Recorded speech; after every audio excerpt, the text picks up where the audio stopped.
Second part, find the acceleration of the masses A and B just after the strings snap at P. Find the acceleration of the masses A and B just after the string snaps at P, but in this case the spring is replaced by a string. Take G equals to 10 meter per second square.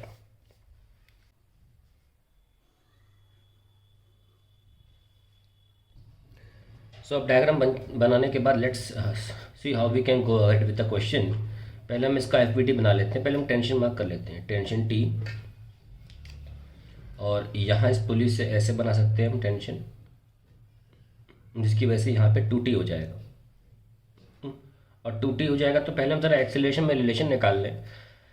अगर मैं मान के चलें कि ये system नीचे आ रहा है तो हम कह सकते हैं इसके लिए कि मान लीजिए x1 डिस्टेंस नीचे आएगा तो we can write sigma dot t x equal to 0. ये सिस्टम को लगा के हम एक्सेलरेशन में रिलेशन निकालते हैं. या आपने सीखा भी होगा, पिछले काफ़ी वीडियोस में मैंने यूज़ किया है. तो we can write T x1 is equals to, इसका T x1 is equals to 2t, इनका मोशन इधर की तरफ x2, T x2. So now you can cancel t and you get the relation between the two blocks. So 10 kg वाले block का acceleration जो होगा that will be twice of the 5 kg वाले blocks का acceleration. इसके बाद ही we can start with the further solving. So पहली equation मैं इसकी बना रहा हूँ for ब्लॉक A.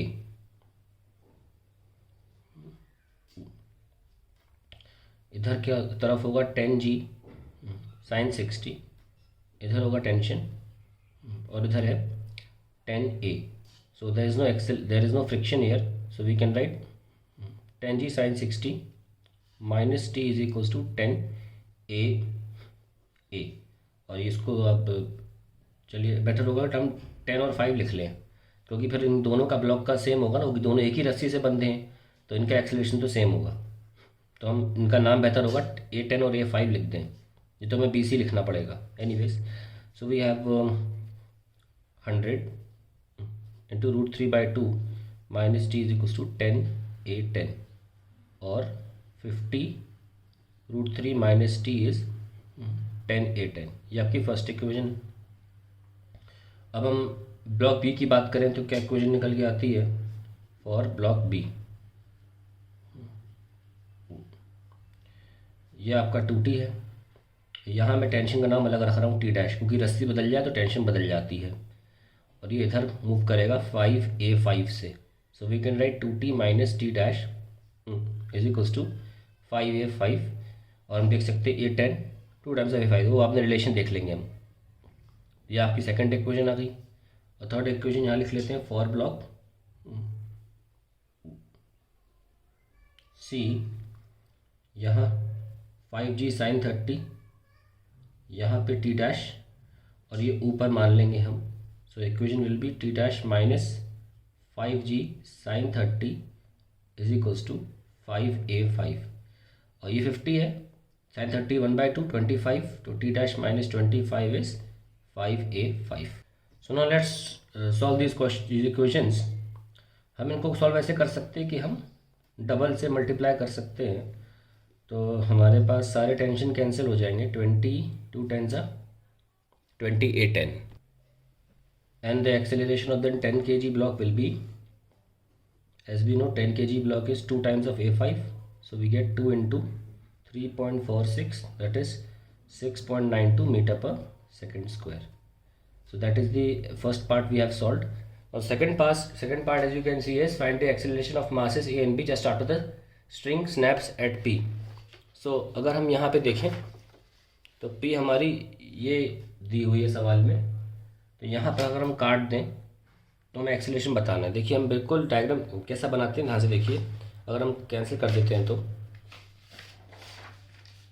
बिल्कुल नया डायग्राम बनाएंगे फ्रेश, ताकि दिमाग में रहे कि जब स्ट्रिंग काटने वाले सवाल होते हैं तो वो कैसे बनते हैं. तो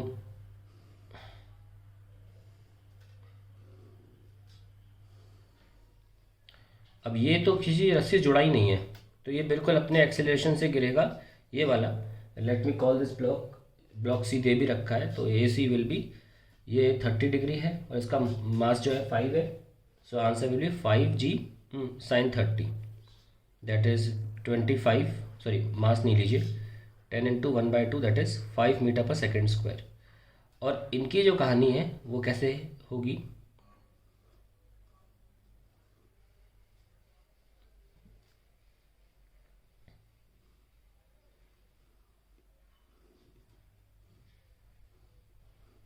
ये आ गया आपका 10 kg का ब्लॉक ना। क्योंकि ये स्प्रिंग से कनेक्टेड है, इसमें कोई भी सडन चेंजेस नहीं आएंगे स्प्रिंग से कनेक्ट होने की वजह से। So it will still have the same acceleration as it had, that was 2 times of a5 जो पहले था 6.94 मीटर पर सेकंड स्क्वायर। ये बात ध्यान रखें कि जो भी ब्लॉक अगर स्प्रिंग से कनेक्टेड है, देखो एक ही रस्सी है और बाद में स्प्रिंग ही बन जाती है आगे जाकर। जो ब्लॉक स्प्रिंग से कनेक्टेड है, कहीं स्प्रिंग को काट दिया तो अलग बात है, लेकिन कहीं और अगर आपने कटिंग करी है और ये फ्री हो गया है, ये ब्लॉक हो गया है फ्री, फिर भी ये सडन इम्पल्स इस स्प्रिंग में नहीं जाएगा। तो इसका मतलब ये जो हमारा स्प्रिंग वाला, स्प्रिंग से कनेक्टेड ब्लॉक है 10 kg वाला, उसकी एक्सेलरेशन अब भी वही की वही रहेगी। अब बारी आती है इस ब्लॉक की जो फ्री हो गया था, ये कि उस पर इधर तो कोई इशू नहीं है, पर ये वाली टेंशन गायब हो चुकी है। रस्सी काटती टेंशन ज़ीरो हो जाएगी, पर ये वाला जो पोर्शन है ये वैसी का वैसा रहेगा। तो फॉर ब्लॉक बी अगर हम लिखना चाहें, for block B, so we can write 2t, यहाँ पे टेंशन 2t है, इज इक्वल्स टू 5a और द बी ब्लॉक, ये अलग से आएगा। और हमारी टेंशन भी बदलेगी नहीं, क्योंकि स्प्रिंग से टेंशन कनेक्टेड है, स्प्रिंग से स्ट्रिंग कनेक्टेड है, टेंशन भी नहीं बदलेगी। टेंशन हमें निकालनी पड़ेगी अपनी पिछली इक्वेशन की मदद से। लेट मी सी, हमने क्या निकाली थी ये, तो किसी भी इक्वेशन में हम रख सकते हैं, टेंशन निकाल सकते हैं। हमें टेंशन टी वाली चाहिए, so T will be equal to 50√3 minus 10 times of A10, 173.2 minus 10 A10 that is 69.2, तो हमारे पास आ जाएगा 104 न्यूटन, ये टेंशन आ जाएगी। और इसको हम यहाँ रख सकते हैं 2 times tension 104 is equals to 5ab, so we get ab is equals to 208 divided by 5, that is around 40। I hope ये सही कैलकुलेशन है, पर देख ले दोबारा। t 50√3 minus 10 times of A10 69.2, अच्छा सॉरी 100√3 कर दिया, तो गलती हो गई थी, 50√3 है। So it will be 50 into 1.732 minus 10 into 6.92, so we get approximately ये 86 आ जाएगा, 86.67 माइनस 69, 10 मल्टीप्लाई किया तो 69.2, सो आई विल गेट अराउंड 11 और 16 6 17 से 18, मतलब 18 मान लीजिए मीटर।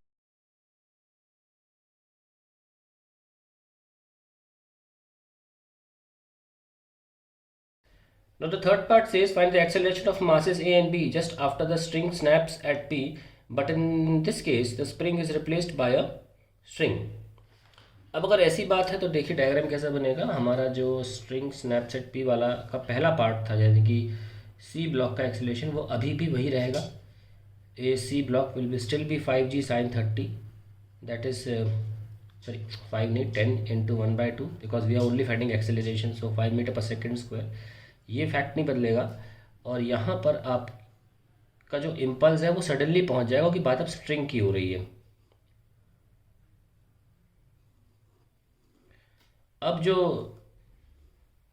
अब यहाँ पे कुछ है ही नहीं। अब इसको एक सिंपली सिंगल क्वेश्चन की तरह आप ट्रीट कर सकते हैं, ले लाइक अ फ्रेश क्वेश्चन। आप इसको दूसरा क्वेश्चन मानिए कि आपको ऐसा डायग्राम दे रखा है, तब कैसे आंसर निकालेंगे, क्योंकि अब ये टेंशन वही रहेगा, ये कहानी सही नहीं है। टी तो एक सेपरेट क्वेश्चन की तरह सॉल्व हो जाएगा ये, 10g sin 60 minus T is equals to 10a। और इसकी बात करें तो 2t माइनस 5, इसको 10 ले लें, इसको 5 ले लें, is equals to 2t equals to sorry 2t equals to a5, because पीछे कोई टेंशन ही नहीं है ना, इसलिए। सो टेंशन हो जाएगी 5a5/2, that is 2.a5। Note that कि हमने जो पहले लॉजिक लगाया था tx1 वाला, tx 10 kg वाला is equals to 2t x 5 के, वो अभी भी लग जाएगा। cancel, so a10 is equals to 2a5, so that still can be used. तो a10 की जगह हम लिख सकते हैं इसको 20, क्योंकि 2 टाइम्स है a5. Now let's add the 2, so we get, मैं अलग पेन से लिख देता हूँ ताकि अलग दिखता रहे इस रीजन में. We get 100 into √3 by 2, 50 √3 minus t is equals to 20 a5 and then t equals to 2.5 a5. We cancel and we get 50 √3 upon 22.5 and that is a power a5. So this will give you the acceleration. It is 86.7 divided by 22.5, very close to 3.8 या 9 के आसपास आ जाएगा. That is the answer to the question.